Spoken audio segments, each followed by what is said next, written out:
Well, this is partly personal for not only Chicagoans, but specifically Chicagoans who grew up on the South Side. And I have to confess that this is really partly personal for me because I haven't seen this guy in 45 years. This is Kal David. And Kal, thanks for having us to Palm Springs. Back when I was 3, I remember. You took the words out of my mouth. Okay, as a Southside kid, how in the world did you end up in Palm Springs, California? Well, we migrated to LA. Uh-huh. I met my darling Lauri in Woodstock, New York, where I was working on music. And we decided to come to LA by way of Atlanta.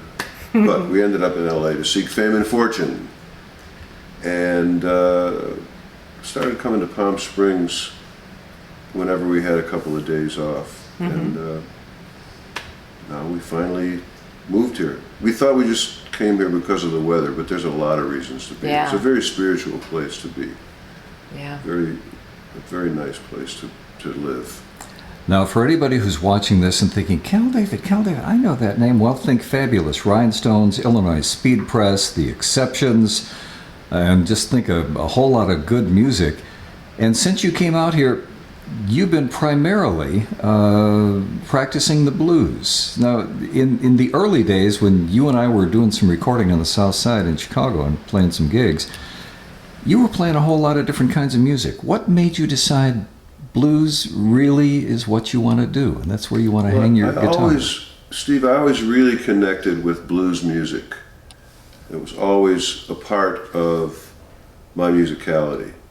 But I felt all along that it kind of belonged to black people because it's a black idiom. It came out of that. And I got a gig with John Mayall playing on the road with John Mayall and the Blues Breakers. He's not only Caucasian as could be, but he's English. He's a quirky Brit. And I think playing with John showed me that a white man can get away with playing the blues. And I feel like I own it now. I don't feel any compunctions about it. And when I have a black audience and they dig it, I win. It's like Yeah, I scored, cool.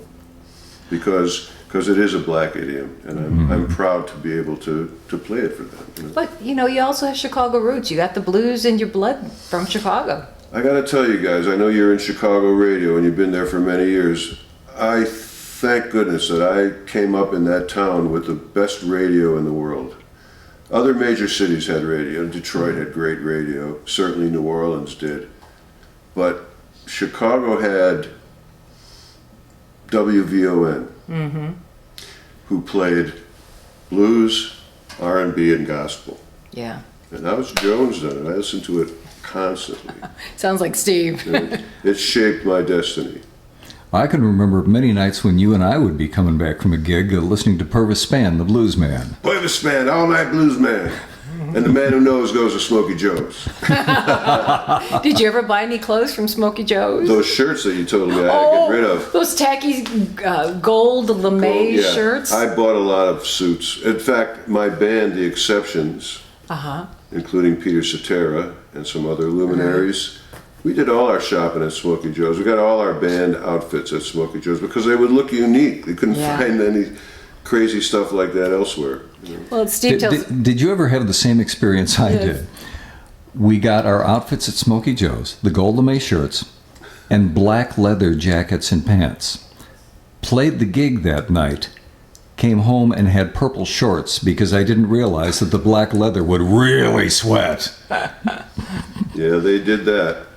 I bought fake black leather pants. Oh, leather before it was cool. And it was never cool. And it stained my shorts too. It's one thing to want to play the blues.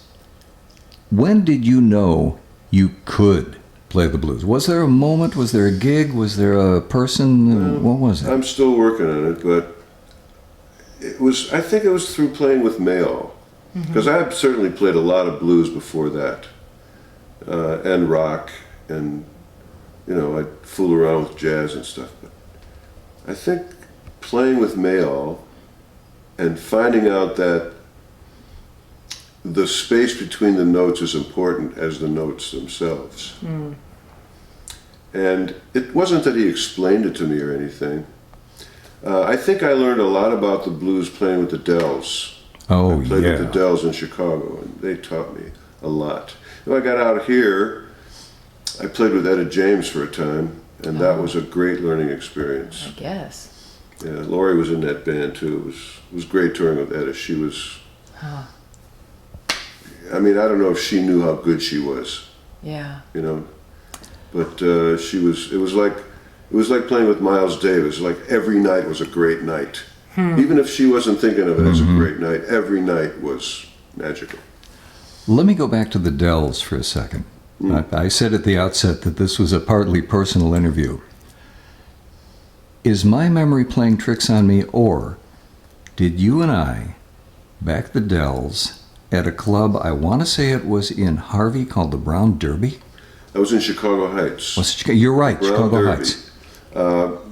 My band and I were kind of, the house band at the Brown Derby, and they would bring in groups every week. They'd bring in Leroy and the Emeralds, or the Opals, or all these bands that were, maybe up and coming soul vocal groups.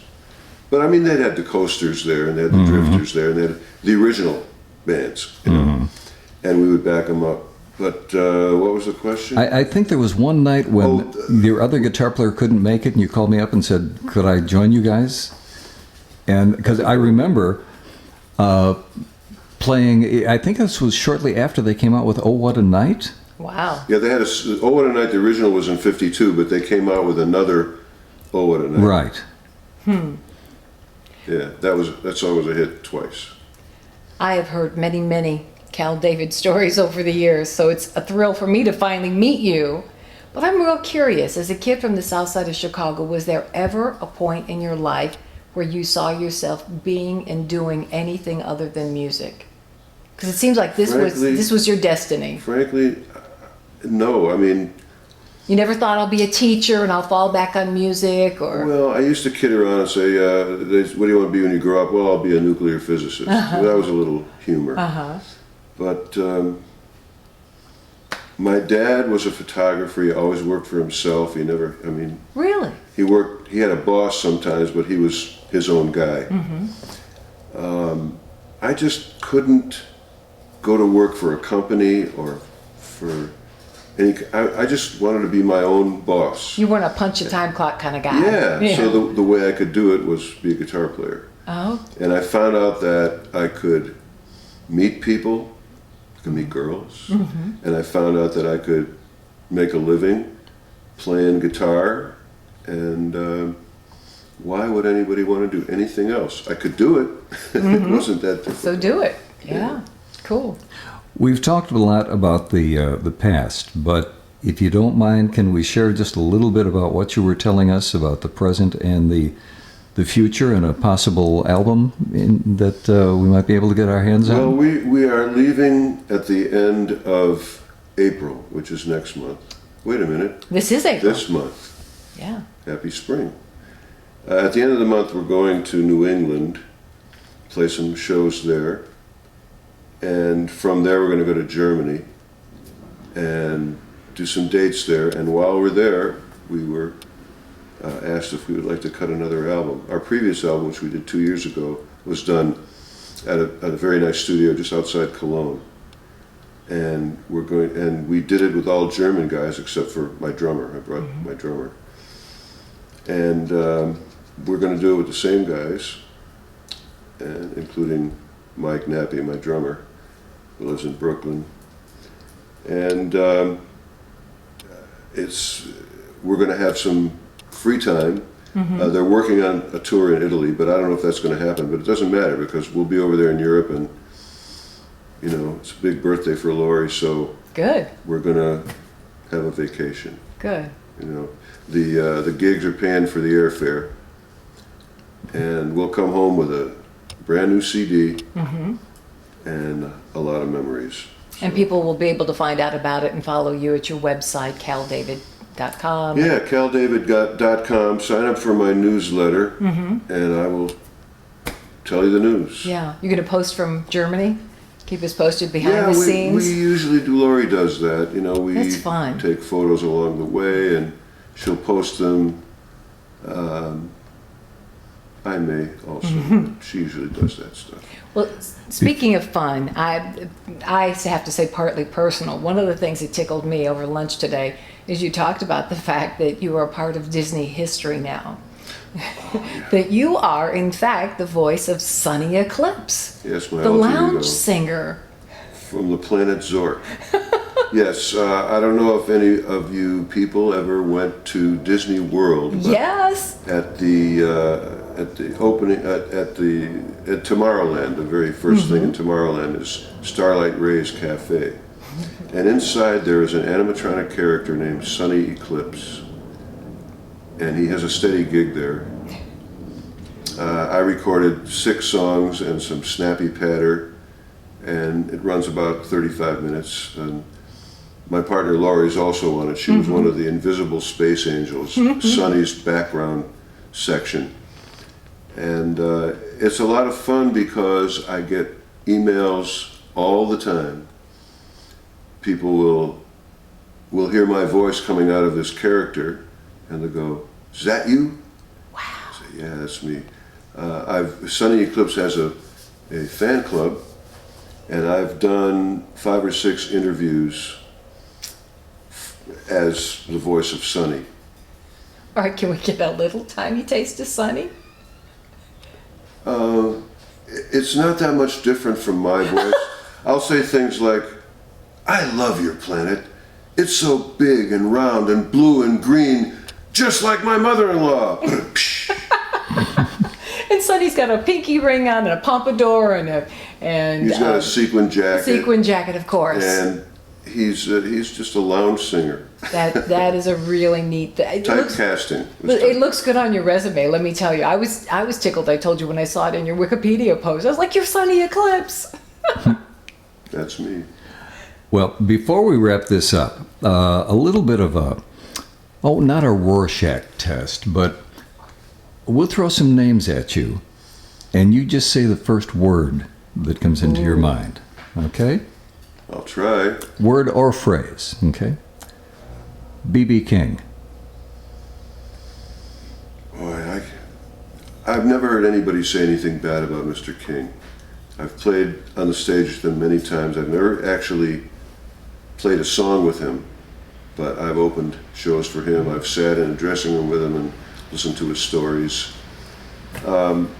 He was just a gentleman. Yeah. Bobby Bland. Now, I've heard Bobby live with his orchestra, and let me tell you, that was a big voice. It was a big voice. When Bobby Bland passed away, my advice to B.B. King would have been, "Why don't you retire and go fishing, pal? Your friends are all gone." But he stuck to the road. He was married to the road, But Bobby Bland was a huge influence on me. I used to hear him all the time on Poibus Band, All Night Blues Man. Jimmy Reed. That's another one, man. I used to see Jimmy Reed. For a short time, I had a contract at VJ Records, and I'd go down there, and guys would be hanging out, some of the artists. At one time, John Lee Hooker was there, and my producer threw me in a room with Hooker and said, "Why don't you guys take these guitars and play for a while?" Wow. So I also played for an hour and a half with Hooker. Jimmy Reed was often there. He wasn't a literate person. I think he signed his name with an X. Yeah. But he was a very colorful guy, and he had a lot of stories. And he used to like to go to airports back when you could just take the first thing flying. And he called up, my producer was Calvin Carter, who was actually a member of the Spaniels. That was his history. And he was my producer along with many others. He produced Jimmy Reed. So Jimmy gets on a plane, and it was going to Little Rock. And he called up Calvin Carter and says, Gavin. He didn't have a lot of teeth, so he called him, Gavin. He says, I'm down here in Little Rock and these people's is fixing to remonstrate. Get me out of here. One time he went to a party. He drank a bit. Yeah. He went to a party and his friend John was leaning against the wall, wallpaper with flowers on it, and he wrote a song, "Oh John, get off the wall with all them flowers." Made a record of that too. Oh John. Wow. Jimmy Reed, he was a wonderful guy. Yeah. Very colorful. One of the newer names, and a friend of ours, Susan Tedeschi. I was aware of her long before I was aware of her husband. You know, Derek Trucks. Derek came along and just blew me away. He took everything that Dwayne did and brought it into the new millennium. Derek, I can't say enough about Derek Trucks, but Susan by herself was a great artist and a great player. She kind of takes a back seat now, kind of a supporting role. But she's a great player. She's a great soloist, a wonderful singer. He doesn't sing, so she's the voice of their band, but she's also a great player. And when I had a little radio show for a minute. I didn't tell you this, but I was on the air for about 3 years here in Palm Springs. And I had a blues show from 11 to 1 a.m. on Sunday night. And I call it the Blue Monday Show, named after the competitive jam sessions that would happen in Chicago in the old days, Blue Monday. And I played Susan Tedeschi. I played her when her stuff came out, when it first came out. I thought she was a great artist. And when she hooked up with Derek Trucks, I said, what a great musical marriage that is, you know, because they work well together. Absolutely. Of the people that you have worked with and jammed with on stage, were there any moments, and you've worked with a lot of people, but were there any moments when you got nervous thinking, I'm going to get to play with who? Well, there were a couple. When I was working with Mike Lang, he was my manager in my record label, Mike Lang from Woodstock, the Woodstock Festival. We were in New York in 1971, and they booked us on this show, outdoor show. They closed off 6th Avenue, and there were people, probably 500,000 people, maybe more, as far as I could see, from the stage to, you know, as far as I could see. It was a light drizzle, so there were umbrellas kind of bouncing up and down 6th Avenue as we were playing our music. And the rumor was that John and Yoko were going to show up. So John Lennon comes on stage, followed by Yoko Ono, and they wanted to give Peace a chance. Great. What key? Great, let's do it. And I couldn't believe I was playing Give Peace a Chance with John Lennon and Yoko, you know. And he turned around, I'm the leader of the band, so he turned around and he spoke to me and he said, when I leave, keep on playing. So I'm still playing. Thanks, John.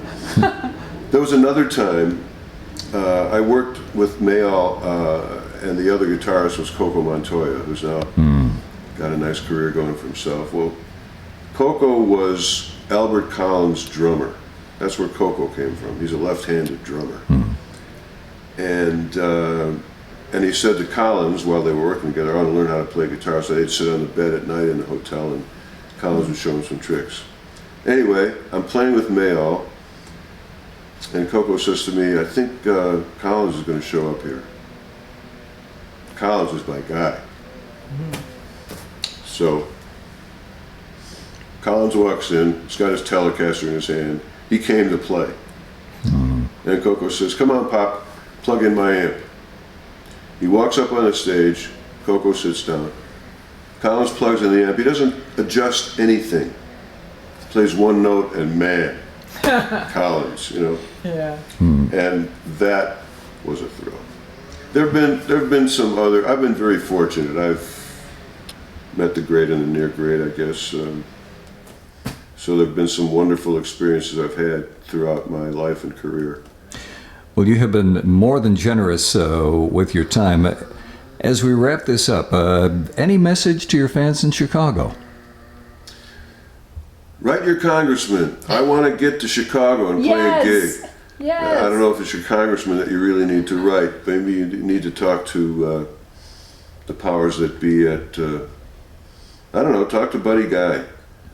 Okay. We fly over Chicago to get to the East Coast all the time. This year I'm going to New England 3 times this summer. I'd love to stop in Chicago and play a gig. We're like on the way, so it could happen if there were a gig. So don't, all you fans, if you're still there and you're still awake, don't forget me, because I want to come back. And we I want miss you you. to. Yeah. Cal, wonderful seeing you, buddy. Thanks for Steve, this. I can't say enough. Johnny, Thank you, just Cal. wonderful. Appreciate it.